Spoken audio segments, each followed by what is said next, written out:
Have you ever found yourself in a situation where you wanted to put on your next event and you wanted to put it on the calendar, but behind the scenes, it felt like an uphill battle? It's like you want to put on the gas, but subconsciously you're finding yourself putting on the brakes. Today, we're going to cover a topic that could be impacting your business regardless of your impressive numbers that you've achieved and all of the sweet events that you've hosted. We're talking about scalability. If you're not at least breaking even with your events, if it feels overwhelming in the least to you and your team, if you're struggling to consistently fill your events, or if you're unsure where your events fit into your overall business strategy, this episode is for you and you are in the right place. I was talking with one of my coaches recently and they put on the most amazing events. They're retreat type events, destination events, high ticket events, and they're amazing at doing this. And I think they're meant to be event hosts. Like that's like a calling of theirs in life. And maybe that's the same with you. Like you just feel called, you're exceptional at hosting. And I feel this way about my coach. And the sticking point is that while they love planning memorable experiences and love hosting, the picturing, the planning, and the producing, they've got it all nailed. They want the outcome, but the marketing it takes to get there, not so much.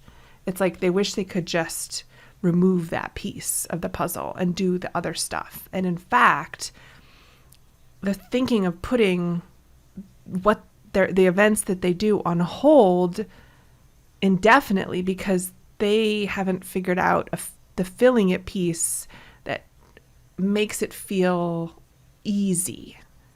I know that I love that word, ease. The filling it is not doesn't give them a sense of like ease, and it's breaking my heart because like they're so good at what they do. So good. And I could tell it lights them up.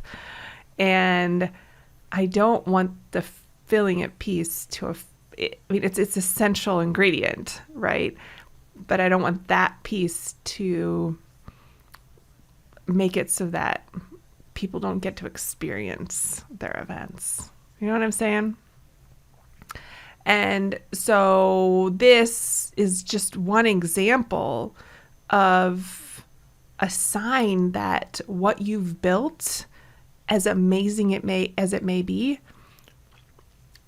might not be scalable and might not be repeatable or profitable. Like there's just a piece missing and some transformation that needs to happen inside of the entire box that is hosting events. So story time is over. I want to dive into the 4 signs that indicate that your event might not be as scalable as you think. And don't worry, I'm going to weave in some strategies and examples to help you overcome these challenges. I won't leave you hanging, but I do want you to grab a pen and a paper or open up your notes app, however you like to take your notes. I recently started using the Apple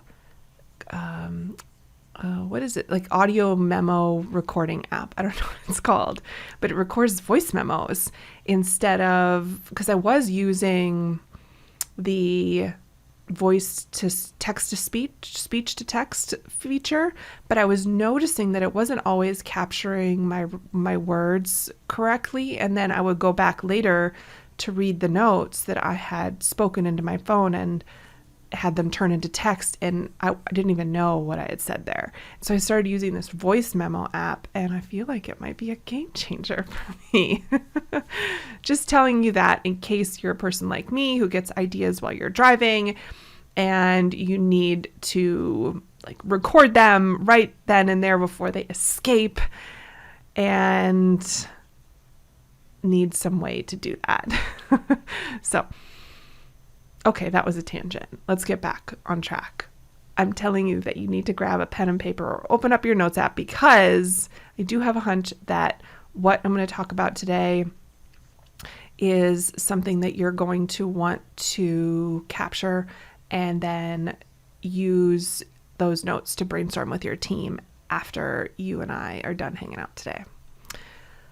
Let's get into it. First point I wanted to talk about, this first sign that things might not be as scalable as you'd like them to be and transformation is in order, is financial sustainability. So it's so important to break even or achieve profitability, because if not, resentment sets in and it is not going to fill your cup like you hoped it would to host an event. And if that is you, what I want you to do is grab my guide over at greenroomcentral.com. It's the one labeled download the free formula, how not to lose money. And that should help you. Just hand it to whoever manages your budget or your event budget on your team, and have them go through it and understand what it looks like, kind of the order of operations of making money planning decisions, so that you're able to break even or achieve profitability. I know we've had a whole episode on the show previously about how it's not all about the money, but we have to think about the long game. And yes, like 100% I believe in that. So I did a whole episode on it, but I still want you breaking even at minimum. And it breaks my heart when people lose money on events, because I just don't think it has to be like that. And I'm sensitive about event budgets. It's like a soapbox of mine. I think it's always been something I've been really good at, and I want to pass that skill on to you and your team. And we spend a whole module on it inside of Live Event Academy, and because I just think it's that important. Nobody needs resentment when they're doing this super fun thing in their business, like hosting a mastermind or a conference, right? So let's avoid any kind of cup draining activity, which is a direct result of like financial instability. So let's work on the money stuff, shall we? Yes? Agreed? Okay, next one, team overwhelm. So here's what this looks like. If you've ever thought to yourself, I don't want to host another event because it'll put too much stress on my team, then you might be suffering from this sign that your event is not as scalable as you thought.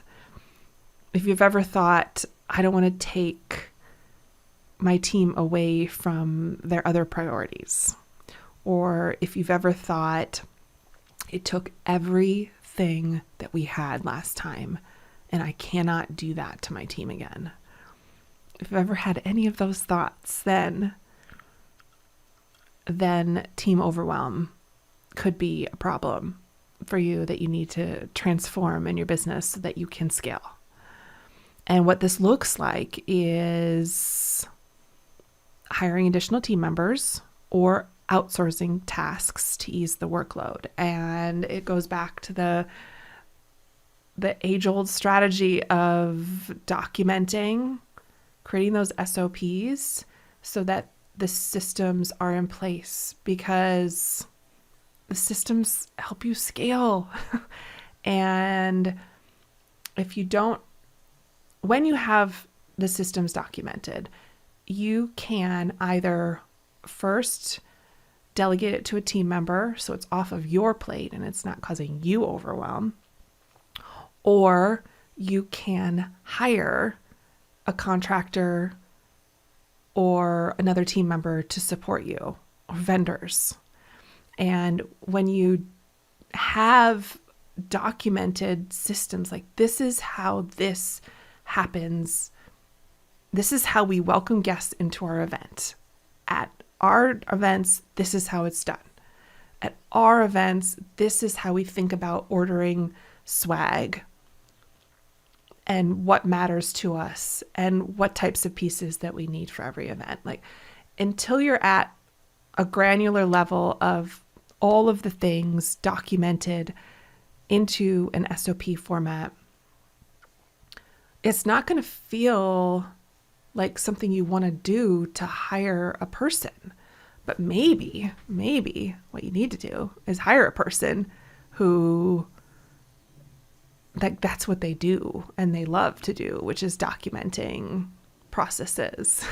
I remember going into my very first job out of college, and I was an accountant at, things you never thought I'd say. I was an accountant at a very large bank, and I don't know how this came up, but ended up sitting with some payment processors. I was in the department that pays invoices, pays bills inside of this bank. And maybe it was part of my training, I don't know, but I was sitting with this group of processors who, and like shadowing and watching them like key in information from invoices so that it could go into the payment system.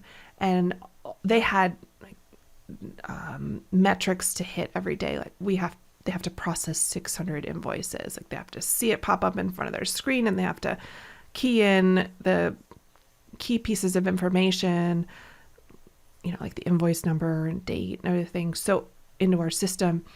And I was watching and I was noticing, like, well, why are they doing it different from this person to this person, or from this type of invoice to this type? And I brought it up to the manager. I was like, I feel like it would be more efficient if it was done this way, or if I feel like if like everyone did it this way, it might be like more accurate. And they got so excited because no one had ever made these recommendations before. And so now it was my job to document this enhancement to the process and like train them on it. And it's one of my earliest memories of being a nerd about this kind of stuff, about feeling so excited about systems and processes and streamlining and efficiency and like optimizing for excellence.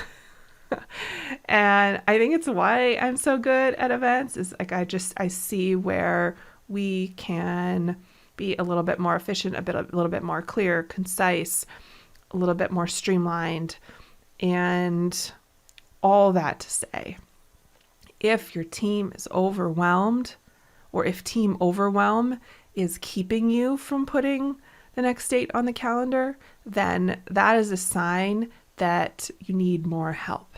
And maybe you need to go get help in the form of someone to help like extract your event vision out of your head and document it so that you don't have to be as involved in every event, and like there's less decisions that your team has to make every event because it's just known, like this is how we do it. Like it's never a question of, are we okay with a room with pillars? The answer is always no. Or are we okay if this room can't quite fit U-shape? We'll have to do classroom. Well, if it's never going to be okay for you to be in any other arrangement for your mastermind than U-shape, then when sourcing a venue, you could automatically throw out all these options, and they never have to be a question, because if a U-shape for 30 can't fit, then it's not an option on the table anymore. We move on next. I think there's so many little things like that we can have someone help us get out of our heads, document it so that we can make it easier on our team to wash, rinse, and repeat every time, or make it easy to hand it off to a vendor to support us, or hire an additional team member to support us. So that's that, team overwhelm. Third thing I wanted to talk about, we've talked about financial sustainability, we've talked about team overwhelm. Now let's talk about consistent event filling. So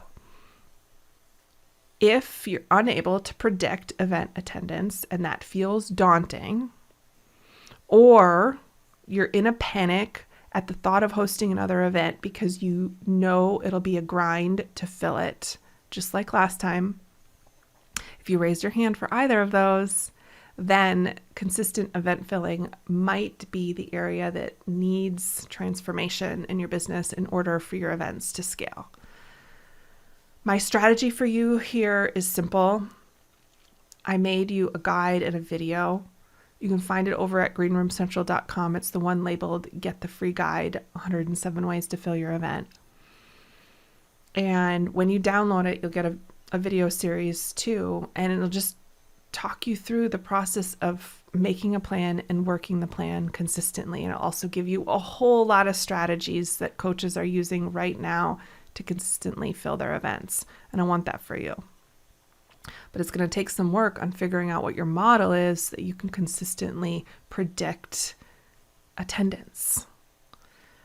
And I think until you can get there, it will always feel like you're putting your foot on the gas and your foot on the brakes at the same time. And you're just not going to achieve growth on the event side of your business like you'd want. I know. Not what you wanted to hear. But it's just so important. Back to that story I told you at the beginning. One of my coaches who just is amazing at creating experiences.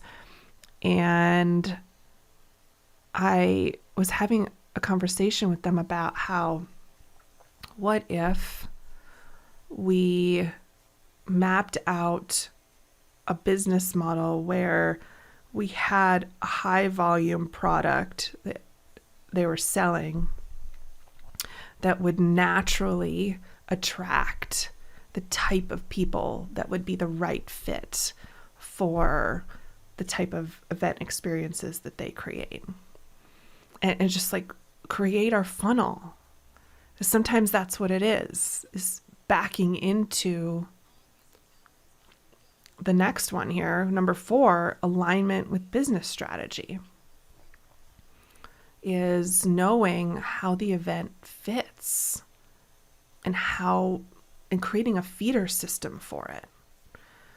So that was consistent event filling. Let's move on to the last one, 4, which is alignment with business strategy. And what that looks like is if you never know year over year where you're going to put your event on the calendar, or if you never know what you're going to sell at the event, or if you never know what segment of your community you'll invite to the event. If you raised your hand for any of those, there might be an issue that needs some transformation in your business as it relates to events and scalability around alignment with your business strategy. And what I want you to do is go back and listen to episode 74 of this podcast, where I dive into mapping your Ascension model and the strategic placement of events. So important. Because if we don't know where it fits, either in the calendar or in the funnel, then it makes it hard to make this a regular thing. Because then we're constantly building new bridges, constantly reinventing the wheel. Is that a metaphor? Is that 2 metaphors in a row? It's a strategy. It's a strategy. It's part of your overall business strategy, hosting events. It's not this whim of like, I'm feeling like I need to be more connected with my community. They're asking me for an event. I'm going to host another one. Or, yeah, I think an in-person experience with this product or service would make sense. Let's just add that in, even though I didn't plan for it on the front end when I priced it. I just want to do it because it'll be fun and it's what they want and I'll enjoy it too. Well, that's just like a lack of planning and alignment with business strategy. So let's be forward thinking and planful, and know that when you have this regular cadence with your events, it'll just be so much easier on your team. I mean, think back to when you were getting started with creating a cadence for recording your podcast or publishing content on social media. Once you got it figured out, like this is our content rhythm, didn't it feel like a huge weight was lifted off of your shoulders? Like, whew, that's figured out. We don't have to think about that again. It takes so much weight off of the process. It reduces decision fatigue. There's a reason why Steve Jobs would always wear the same outfit, right? Or I don't know if this is true, but like presidents have people picking out their outfits. Like it's a thing because we need to make less of the unimportant decisions and more of the important ones. And if we're constantly trying to figure out where the event fits in the calendar or how many we're going to host or what we're going to sell at it or what segment of the community is invited to this thing, it's just we're rehashing things that don't need to be rehashed. I will get off that soapbox now. I'm passionate about you hosting more events that are repeatable and profitable and scalable. And these 4 things, financial sustainability, team overwhelm, consistent event filling, and alignment with business strategy are signs of a weak point and an invitation for us to take a look deeper and shore things up so that we can move forward, right? And grow. So I think that's where we'll wrap things up for today on the 4 signs that your event might not be as scalable as you think. I want you to remember that identifying which one is keeping you stuck is the first step towards making positive changes to event planning inside of your business. And I want to give you an action step. I think this deserves an hour of brainstorming with your team to discuss what you heard today and how to apply it to your events. Like right now, when you get done listening to this episode, just like text your integrator and tell them you want to add this to your next team meeting agenda or set aside a specific event, a meeting to talk just about this topic. And if a question has come up for you that you need help with, I want you to drop it into my DMs over on Instagram and I will help you out. Thank you for hanging out with me today. I have loved every moment of it. And no, this is tough love. I know, but it's because I want the best for you. Make it an outstanding rest of the day. Take care.